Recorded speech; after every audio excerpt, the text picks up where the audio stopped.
Hello, general population. This is my video on becoming pro-life. So I was a feminist growing up. I was raised in a household with a very strong mother who believed, of course, pro-choice values. And I remember when there was a bill in Texas where they thought that they were going to end up pretty much closing all of the abortion clinics. And I remember in my classic, like, militant feminist kind of feelings being like, if they start taking away abortion, then I'm totally willing to, like, quit my job and, like, go there and, like, fight for women's rights to, like, abort babies if that's what they need to do so that they can pursue the life that they want and not be held back by the patriarchy. So that was my feeling at the time. So I've definitely taken like a full 180 on that, which has been pretty fun, actually. And it's interesting because, before I felt like angry and like a classic feminist, like, but now I just feel like happy and light and as though like I'm pursuing something that's like good and moral and it's just a totally different vibe than I had before, which is really, I think, my view changes in a lot of things has really improved my life in that way, which I remember looking at, like, Christian pro-lifers and they're all smiley and stuff and me being like, that's gross, they're so ignorant and they're smiley, moral, high, I'm got the moral high ground sort of attitude. And now I just realized that you're just smiling and happy when you're supporting good things. So that definitely changed my view on stuff. So just to go over kind of like my journey into being pro-life, I was kind of a regular American young feminist. I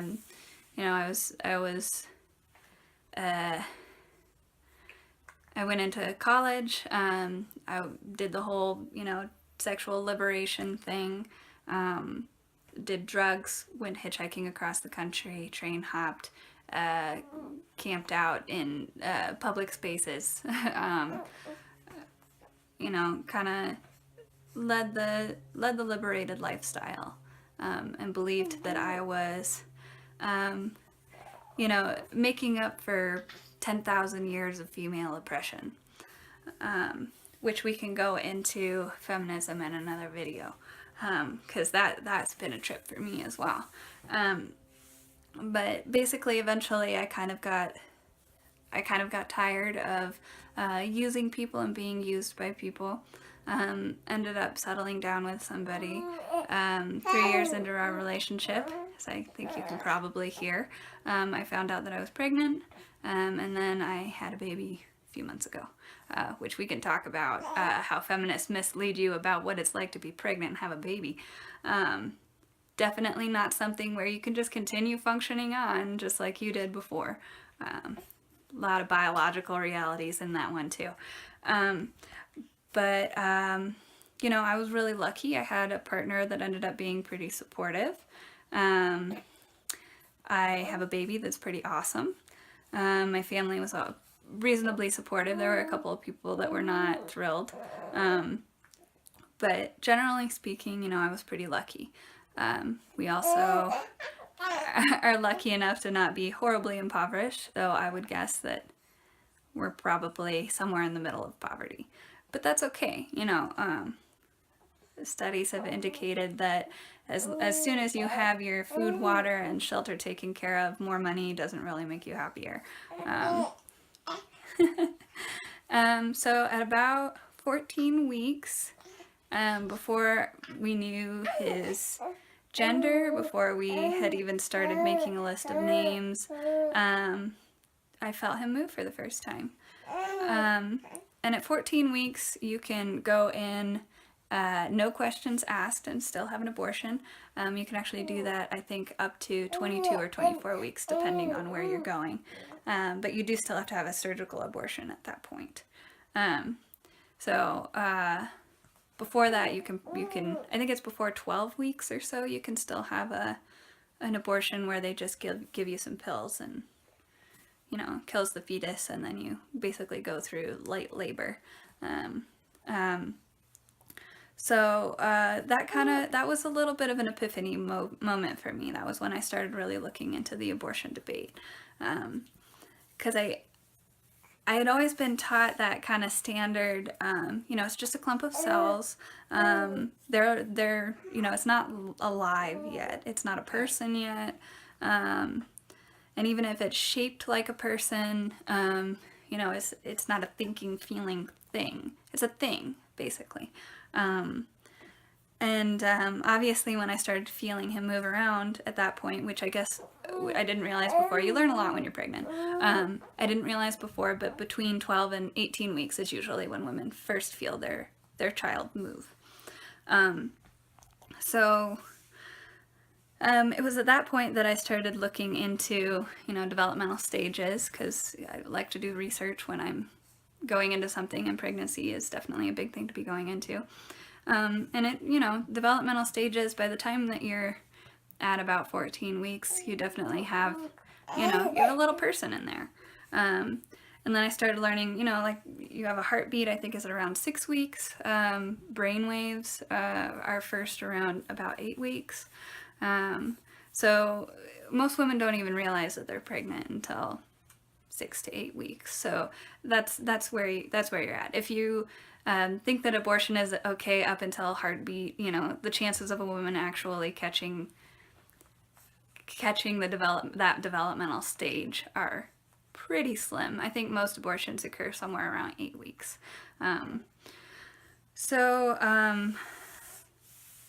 That was going into my second trimester, which your first trimester is up to 12 weeks. And that was a trip. So I definitely, that kind of immediately debunked the whole clump of cells theory. Clumps of cells do not punch you in the gut. They don't have heartbeats. They don't have brain waves, because they don't have brains. So that was definitely shaken up my viewpoint at that point. And then of course I started going through him moving around substantially more, getting to the point where I could actually tell where his feet and his hands were, being able to feel where his head was. And you know, by the time I got to 24 weeks, so babies are theoretically viable at about 22 weeks. By the time I got to 24 weeks, which is probably like the standard cutoff for when you can just go in and have an abortion. You don't have to go to like a special place. Well, you might have to. Most abortions, to be fair, most abortions, I think it's only like 1% that occur after like 20 weeks or 21 weeks or so. But you know, by 20, 21, 23, 24 weeks, he's moving around all the time. So definitely got some stuff going on. So I started looking into YouTube mostly, to get some more information from the pro-life movement, kind of learn a bit about what they're saying. So I think most people have probably heard of Abby Johnson. If you haven't, I suggest looking up one of her videos. Even if you're pro-choice, it's a good idea to challenge your viewpoint, because if you can't make good arguments against other good arguments on the other side, then you don't really have legs to stand on. So I started checking out some pro-life movement type stuff. Abby Johnson was a Planned Parenthood employee. She was actually Employee of the Year nationally in 2008. And she ended up leaving Planned Parenthood and becoming a pro-life activist after she saw a ultrasound-guided abortion, which I think was a 13-week pregnancy, and the baby moved away from the suction instrument. Or at least tried to, before it was, well, it's not a laughing matter, before it was torn apart and sucked out of its mother's womb. So you know, they're definitely, whatever it is, whether you call it life or not, is fighting for existence at 13 weeks at least. So that was definitely, hearing her story was pretty moving. And of course, she recently came out with a movie.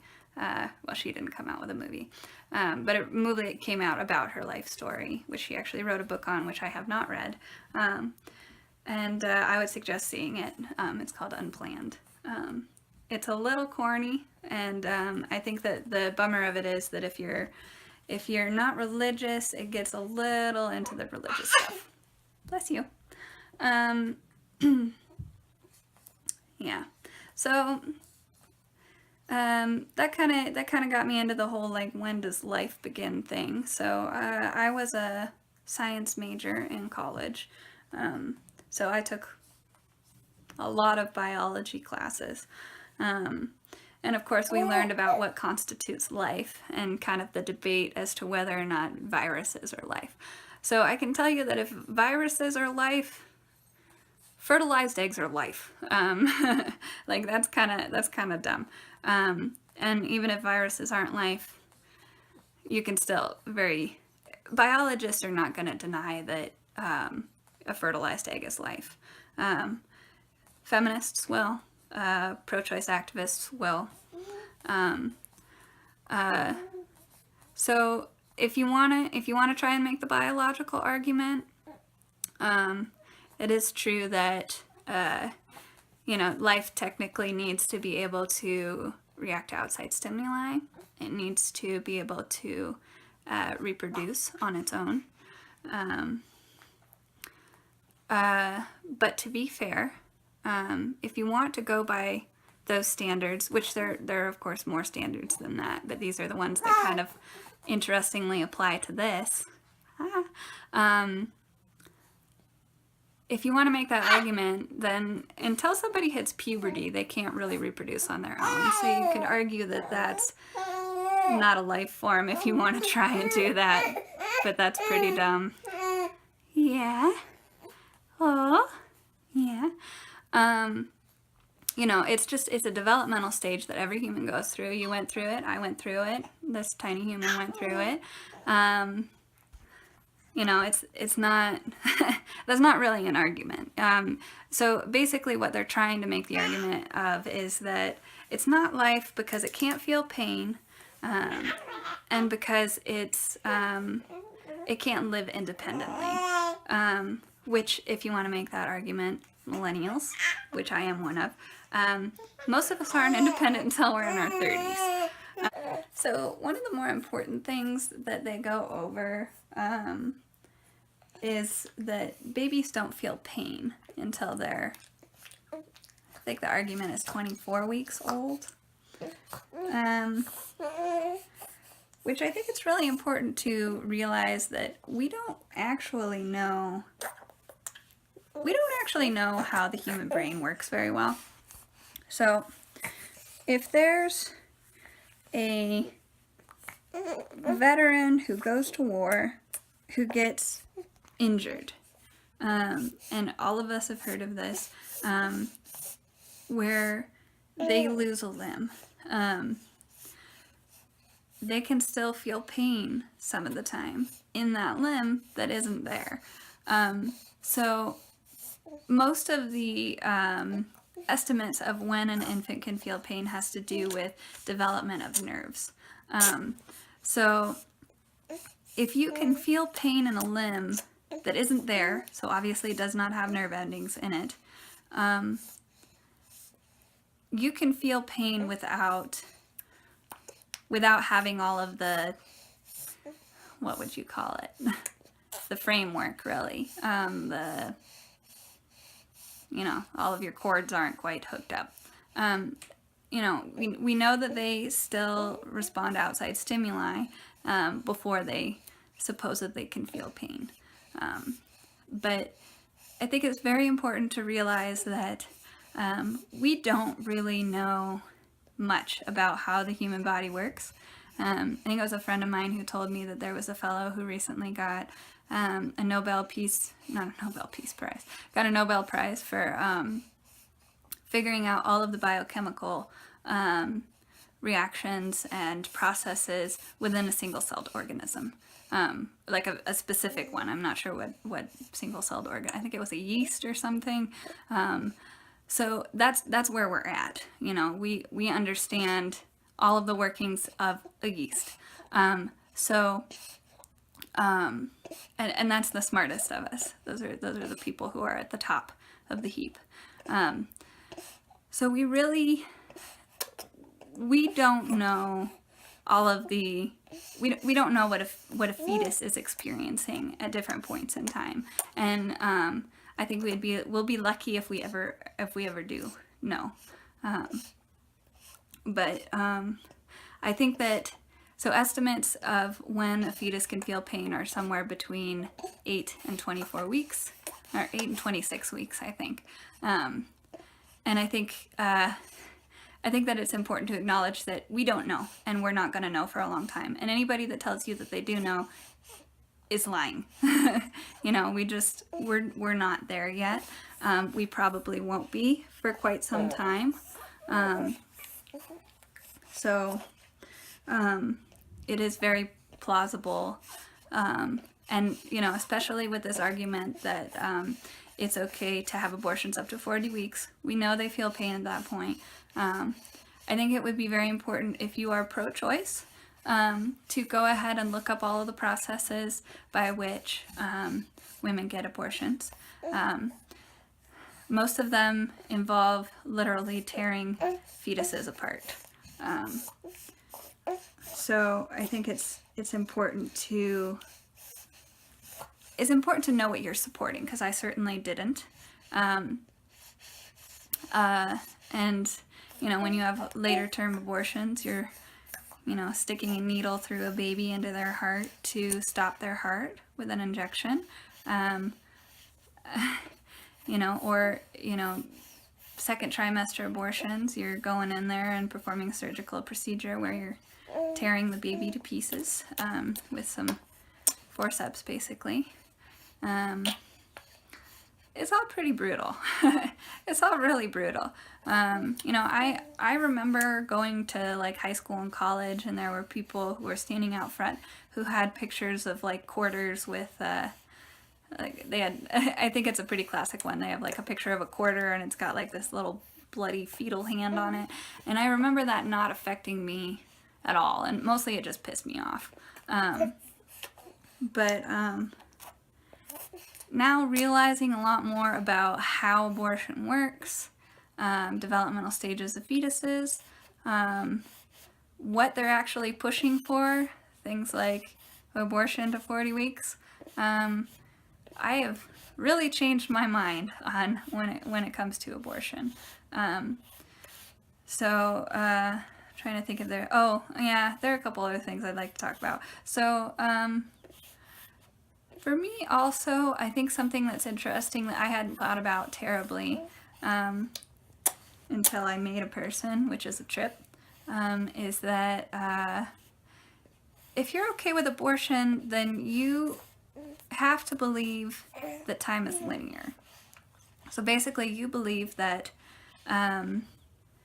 you can sever that beginning life, and that it never is a person, and so it's okay to go ahead and do that. When in reality, well, I don't know, in reality, we're coming to realize that there's probably multiple universes.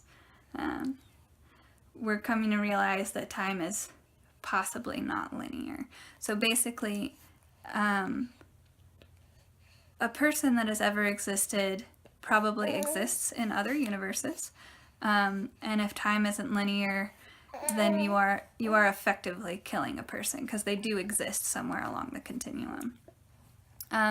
Which I understand also that, you know, anytime that you ever could have gotten pregnant and produced a person, you know, if you're, that could also be an argument for not using birth control, because you're basically not allowing potential people to come into existence that exist somewhere along the continuum. So that gets into something that I'm struggling with at the moment. So the nature and nurture debate kind of rages on continuously. Yeah. But something that I think is really important to remember is that it's estimated currently that about 50% of your characteristics are derived from your DNA. So they exist as soon as the egg meets the sperm. So with yourself, all of your loved ones, 50% of everything that they are came into existence on the day that that egg and sperm met. So that isn't, that's something that you can still debate to a certain extent, especially now that we're getting into like epigenetics and stuff, and whether or not someone's going to express certain characteristics based on what they experience in their lives.